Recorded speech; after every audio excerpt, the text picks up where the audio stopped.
The Good Earth, by Pearls Buck. Chapter 1. The Farmer Wang Lung's Marriage. As the faint morning sunlight began to rise, Wang Lung woke up. He remembered that today was his wedding day. Sitting up in bed, he glanced around his small thatched house. In one corner of the room, his elderly father lay resting. The old man coughed a few times, and then spoke in a low voice. "Heat some water and wash yourself. Today, you are bringing home a wife." Wang Lung replied quietly, and went to the kitchen. He poured water into the large iron pot and started a fire. On any other day, he would have used water sparingly, but today was different.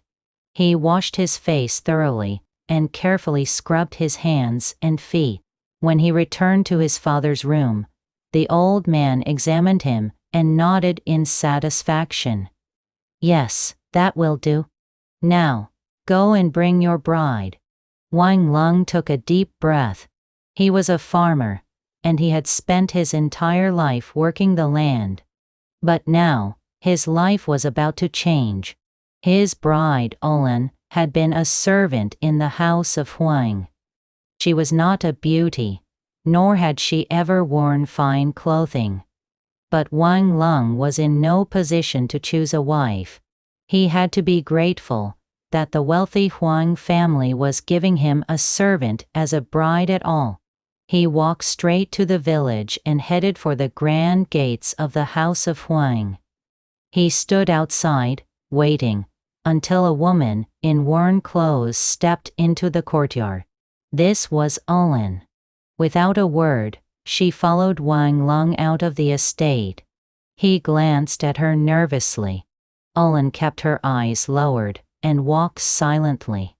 As they passed through the village, people whispered and watched them. "So Wang Lung is finally getting married. That woman must be his bride. She looks strong and capable." Wang Lung felt awkward, but said nothing as they made their way home.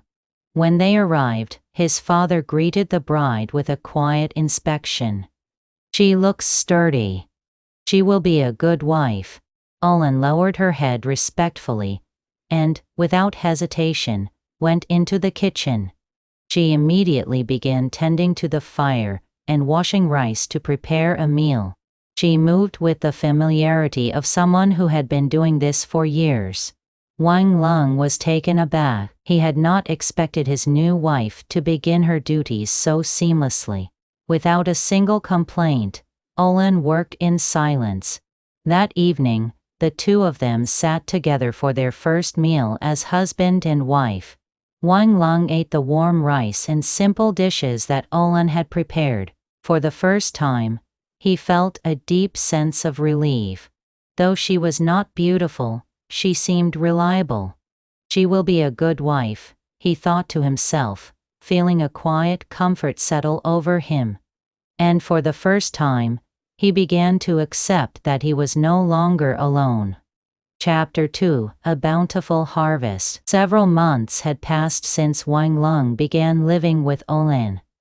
At first, their time together had been awkward and unfamiliar. But now she had become an indispensable part of his household. Every morning, Olan would wake up before dawn, heat water in the kitchen, and prepare breakfast for Wang Lung and his aging father. Then, without hesitation, she would follow Wang Lung to the fields to work alongside him. Wang Lung's life had not changed much since his marriage. He still labored in the fields from dawn until dusk, sweating under the sun. However, one thing was different: he was no longer alone. Olan was by his side. She never complained or spoke unnecessary words. She simply worked tirelessly. Under her touch, the fields grew richer, and the rice paddies flourished with golden stalks. That summer, the weather was particularly favorable for farming. The rain came in just the right amounts, making it an ideal season for crops. Wang Lung felt a deep sense of gratitude as he inspected his land. The rice plants stood tall and healthy, and the wheat fields were ripening beautifully. "This will be a good year," he murmured to himself. With great anticipation, Wang Lung and Olan began preparing for the harvest. From early morning until late at night, they toiled in the fields, cutting rice stalks and threshing wheat. Olan carried heavy bundles without a word of complaint, while Wang Lung loaded the tied stalks onto the cart with his rough, calloused hands.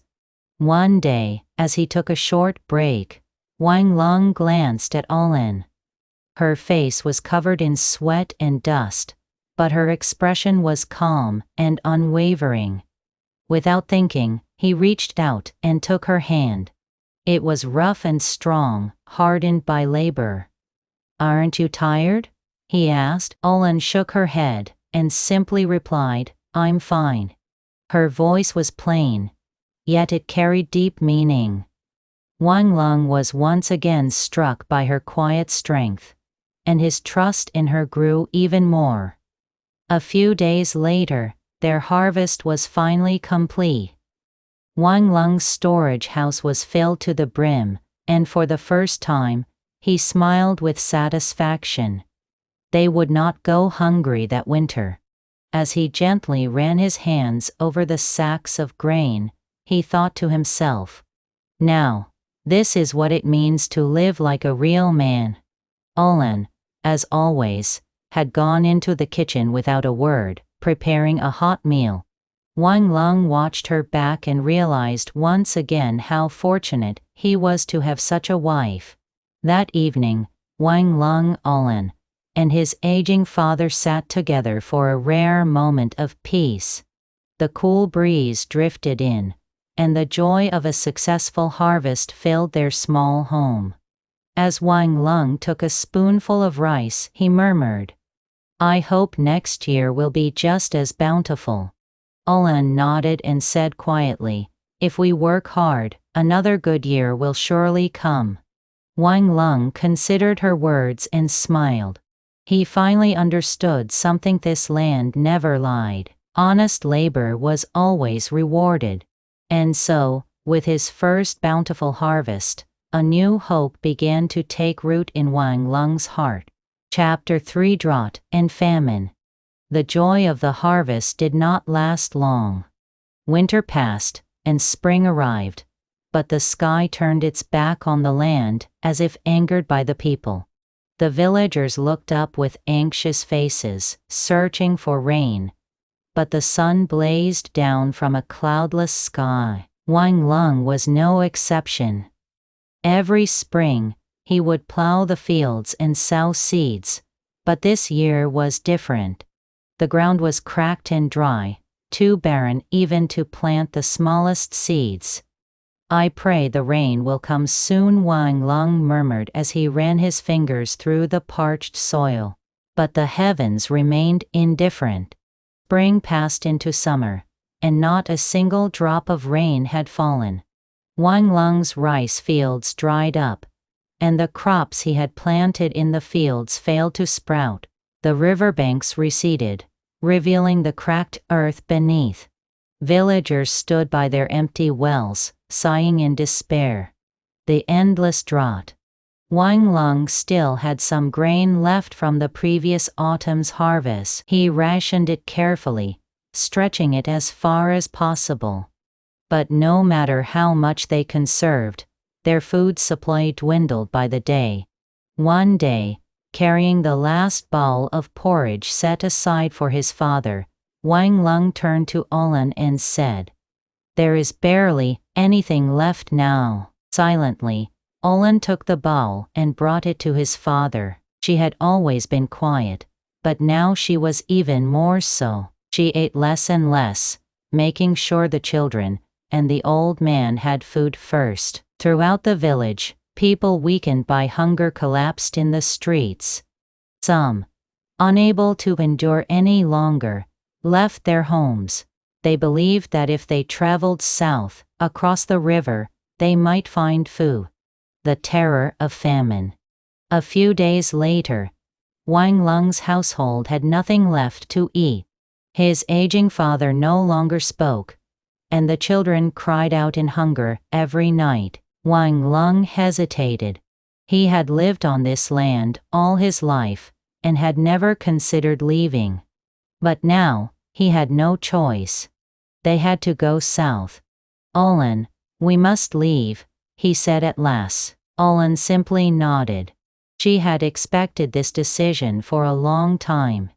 Wang Lung gathered the last of their provisions and made sure the children were ready. Then, he took one final look around his home.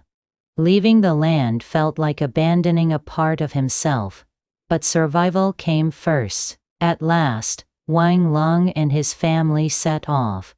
Along the way, they saw countless others walking the same path. Refugees fleeing starvation, searching for hope elsewhere. The road was long and unforgiving, but Wang Lung gritted his teeth and pressed on. He held on to one belief: we will survive. Ahead of them lay an uncertain and difficult future, but Wang Lung refused to give up. He still had his family, and as long as he had them, there was hope. Chapter 4: Hardships in the City.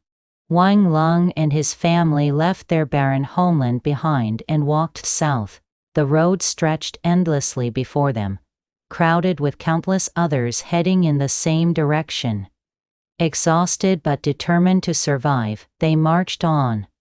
"They say there's a city not far from here," Wang Lung murmured, struggling under the weight of his young son on his back. Olan, silent as always, held one child's hand while pulling their meager belongings with the other. Her feet were blistered and bleeding, but she never uttered a single complaint.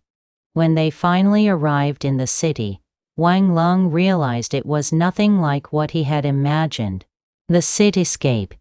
The city was vast and glittering, yet its streets were filled with the hungry and the destitute. Tattered tents lined the walls, and beggars huddled in every corner. The wealthy rode through the streets in horse-drawn carriages, while the poor lay on the ground, pleading for spare coins. Wang Lung and his family found a small corner to settle in, joining the countless others who had built makeshift shelters. Olan gathered scraps of cloth and wood to create a small tent, where she laid their children to rest. "What do we do now?" Wang Lung sighed. They had no food, and no money. Begging and labor. For the first time in his life, Wang Lung considered begging. But the thought filled him with shame. He had